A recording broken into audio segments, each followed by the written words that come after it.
Voi na chuan guitar lesson thar kan zir ho lenga voi na kan zir ho le tur chu Rave Vox in Lengdun zelang ti hla sakha guitar Perhdan kan zir ho wang hela hi sin kan la ke po first fret vo in asang a F yama G minor a A minor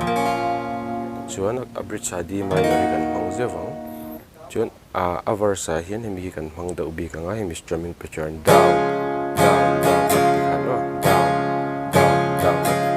chorus a hian hi kan hmangang down down down down down down down down down down Partlani Lengdun zero kana kalang alanin karon play bilang ulog doon ilo nga itlale doon niya